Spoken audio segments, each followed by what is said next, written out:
All right, I want to get into this because it does show the thinking of a lot of key party players who don't forget a lot of those harsh words or just the tone of the Trump campaign. Hedley Heath Manning on that. What do you make of this, Hedley? Trump has a tendency to use very simple language when he's talking about the issues, and that's attracted a lot of Americans to his campaign. They appreciate that he's not your typical politician, doesn't use political jargon, but by the same token, that tactic has turned off a lot of Americans who believe he's painting with too broad a brush when he talks about Muslims, when he talks about immigrants, when he talks about a variety of issues, other cultural groups, and even women.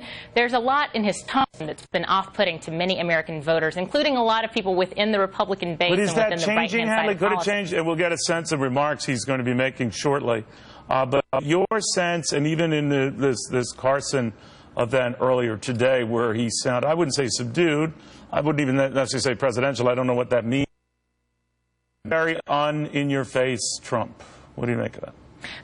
That's right. I believe he will change his tactic and his tone, especially if he does become the Republican nominee for a more general election audience. But when you talk about strategy and tone, that's one issue. On the other hand, you have some policy breaks between Trump and the Republican Party, including free trade, immigration, and some other issues when it comes to foreign policy, recognizing who are the good and bad actors in the world, what are our responsibilities to our allies and enemies. Those are going to be some sticking points for a lot of Republican voters who don't know whether or not they can trust Mr. Trump when it comes to the issues, trust him to be a real conservative, especially given his track record on so many issues, from taxes to abortion to health care. He's made a lot of statements in the past that are both this way and that, and conservatives want to have a politician or a president they can trust and believe that when he gets to the White House, he will actually implement a conservative agenda rather than being a complete wild card. Well, he is saying that he's still getting a large chunk of those conservatives and more, even if he isn't. He's bringing far more into the party who he's chasing away.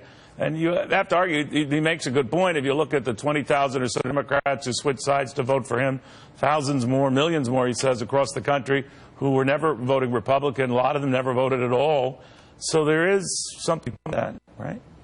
That's right, and I've heard rumors from poll workers that sometimes people are coming into the polling booth not sure which ballot to ask for, Republican or Democrat. They just know they want to vote for Mr. Trump. And so, of course, he is broadening the appeal of the Republican Party, but he's doing it in a way that people who've been a part of politics for some time did not expect. You know, they've been to broaden the appeal of the party to people of color, to women, to younger voters, and instead Donald Trump is reaching blue-collar workers and disaffected, poor working-class whites who have, you know, that the establishment hasn't spoken for them over the years. So it's a different direction, but certainly he is getting a broad coalition of voters behind him, just not those so-called hashtag never Trump conservatives who believe that he's a real threat to what we believe in. But their vote is as good as anyone else's, I guess. Hedley. That's right. Thank you very, very much.